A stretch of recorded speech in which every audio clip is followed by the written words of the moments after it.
हम बात करेंगे टेस्टिकल्स पे कोई इंजरी होना, जिसे कह देते हैं कि कभी आपके दोस्त ने कभी मजाक मजाक में लात मार दी हो जिसकी वजह से आपके टेस्टिस में इंजरी हो गई और स्वेलन अप हो गए या अलग ट्रबल्स हो गई। उससे पहले रीज़न जानेंगे कि उससे हो क्या सकता है।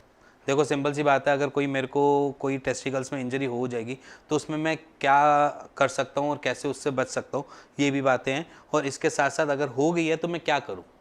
सिंपली अगर हम टेस्टिकल्स की इंजरी देखें, अगर आपका पेन जो है वो लंबा टाइम चल रहा है, मान लीजिए वो 15-20 मिनट में नहीं शांत हो रहा और वो तकरीबन 1 घंटा 1.5 घंटा या 2 घंटे तक खींच गया है, तो सिंपली आपको डॉक्टर को कंसल्ट करना ज़रूरी है, क्योंकि डॉक्टर एक्चुअली फिगर आउट कर पाएगा या आपको टेस्ट रिकमेंड कर पाएगा जिससे आप जाकर टेस्ट करवा कर ये चेक करा सकते हैं टेस्टिकल्स में कोई दिक्कत तो नहीं हो रही है, कोई अलग से ट्रबल तो नहीं क्रिएट हुई है। क्योंकि बहुत सारे पेशेंट्स जो हमारे पास आते हैं मोस्ट ऑफ द टाइम में ये कहते हैं कि पहले मैं बिल्कुल नॉर्मल था, मेरे को किसी ने ऐसे ही एक्सीडेंट हुआ, एक्सीडेंट की वजह से मेरे को लग गई चोट और लगने के बाद मेरे जो दिक्कत है वो बढ़ गई। उसके बाद उनके टेस्टिकल्स छोटे हो रहे हैं, कोई कहता है कि पहले जो साइज़ था वो सही था, अब मेरे टेस्टिकल्स का साइज़ धीरे धीरे छोटा होता जा रहा है। कोई कहता है कि मेरा जब से तब से जितना सूजा हुआ था आज भी इतना सूजा हुआ है।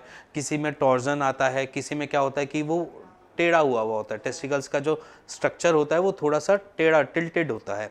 तो बहुत अलग अलग चीज़ें हम कॉमनली देखते हैं कि पेशेंट्स इंजरी के बाद बहुत चीज़ें सफ़र करते हैं और उसके साथ साथ इनफर्टिलिटी भी सफ़र करते हैं। उसके बाद सीमन एनालिसिस की रिपोर्ट देखा जाए तो वो लो हो रही है।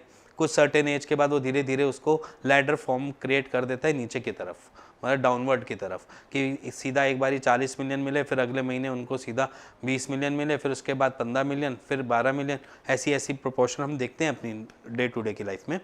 तो सिंपली अगर आप इंजरी हुई है टेस्टिकल्स की तो आप उसको नज़रअंदाज ना कीजिए, अपने आसपास के डॉक्टर को कंसल्ट कीजिए उसके रिगार्डिंग, क्योंकि वहाँ पर कुछ ना कुछ ऐसी चीज़ जो आपको देकर हम तभी के तभी आराम दे सकते हैं। जैसे कि एलोपैथिक में भी एंटी इन्फ्लेमेटरी मेडिसिन आती हैं, आयुर्वेद में भी एंटी इन्फ्लेमेटरी मेडिसिन होती हैं, अवेलेबल हैं, होम्योपैथ में भी एंटी इन्फ्लेमेटरी मेडिसिन है। तो यहाँ पर किसी ऐसा नहीं है कि पर्टिकुलरली कि आपको आयुर्वेद ही डॉक्टर देखना है या आपने होम्योपैथी ही डॉक्टर देखना है। आप एलोपैथी के पास भी चले जाओगे, वो भी आपको सही गाइड करेंगे, क्योंकि यहाँ पर सर्टेन हमने उस चीज़ को ठीक करना है।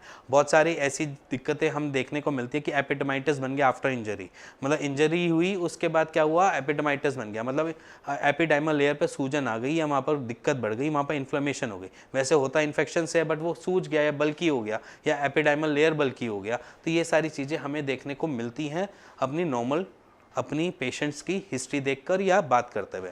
और बहुत सारे पेशेंट्स ऐसे भी कहते हैं कि इंजरी से पहले तक तो नॉर्मल था, इंजरी के बाद मेरे को वेरिकोसिल डेवलप हो गया। और कुछ पेशेंट मुझसे पूछते भी हैं कि वेरिकोसिल इंजरी के बाद हो सकता है। हाँ, हो सकता है, मे बी कुछ ऐसा इम्पैक्ट आ गया जिसकी वजह से दिक्कत आपकी बढ़ गई हो और वेरिकोसिल कन्वर्ट हो गया हो। तो सिंपली अगर आपको कोई भी टेस्टिकल्स में इंजरी हुई है या आप किसी डॉक्टर के पास नहीं जाना चाहते, तो ये एक स्कैन होता है यूएसजी स्क्रॉटम। मैं अपनी पुरानी जितनी भी वीडियोस बनाता हूँ उसमें भी बता चुका हूँ। यूएसबी स्क्रॉटम करके एक टेस्ट होता है, वो करवा लीजिए। अगर आपके आसपास कलर डॉपलर की मशीन है तो आप उसको कलर डॉपलर, स्क्रॉटल का कलर डॉपलर होता है, वो आप करवा सकते हैं। उसमें चेक कर सकते हैं कि क्या स्टेटस आ रहा है। नॉर्मल स्कैन है, उसमें आपको भी पता चलेगी कि क्या दिक्कत आ रही है। और अगर आप किसी से दिखाते भी हैं, किसी डॉक्टर को दिखाते भी हैं, वो भी आपको बता पाए कि आपको दिक्कत क्या हो रही है। तो सिंपली अलग अलग प्रॉब्लम्स, अलग अलग पेशेंट सफ़र करता है कॉज ऑफ इंजरी, टेस्टिकल्स पे इंजरी होने की वजह से। अब एक पेशेंट आए थे, वो उनको दिक्कत ये आई थी कि उनके स्पर्म काउंट धीरे धीरे लो हो रहे थे। तो पहले हिस्ट्री में तो हमें सिर्फ एक नॉर्मल लगा कि हाँ भाई पेशेंट हैं, चीज़ें हमारे लिए नॉर्मल हैं, हम ठीक हो जाएगा, आराम से दवाइयाँ खिलाएंगे तो हो जाएंगे। बट वहाँ पर क्या होता था कि वो इंक्रीज तो होते थे स्पर्म काउंट, बट धीरे धीरे डिक्रीज़ हो जाते थे। फिर हमने एक बार उनकी हिस्ट्री ढंग से ली। हिस्ट्री को में हमने ये जाना कि एक बारी इंजरी हो चुकी है और वो लंबा टाइम चली है, ठीक है। उसके बाद हमने जब यूएसजी स्कैन करवाया, जब उन्होंने अल्ट्रासाउंड करवाया, तो उसमें हमें आइडिया लगा कि वहाँ पर जो उनकी लेयर है, टेस्टिस के पीछे एपिडाइमल लेयर है, वो बल्की हुई हुई है। अब बल्की हुई हुई है तो उन्होंने उस टाइम तक कुछ नहीं लिया, मतलब बहुत लंबा टाइम हो गया था, तो वो धीरे धीरे मोटी हो गई थी एपिडाइमल लेयर, जिसकी वजह से उनका टेस्टिस का साइज़ भी थोड़ा सा बड़ा लगता था, ऐसा लगता था कि वो बड़ा हो गया। अब वहाँ पर हमने सिर्फ एंटी इन्फ्लेमेटरी मेडिसिन चलाई और थोड़ी बहुत हमने सिर्फ और सिर्फ अपना जो आयुर्वेद ट्रीटमेंट जैसे हम चलाते हैं वैसे ही चलाया, जिसकी वजह से जब उनका रिजल्ट आया तो एकदम से ड्रास्टिकली चेंज था। वो सीधा हम देखा जाए तो वो सीधा 10 मिलियन से सीधा के सीधा 80 मिलियन के आसपास पहुँच गई उनकी रिपोर्ट, और जो मेरे ख्याल से अच्छी बात है।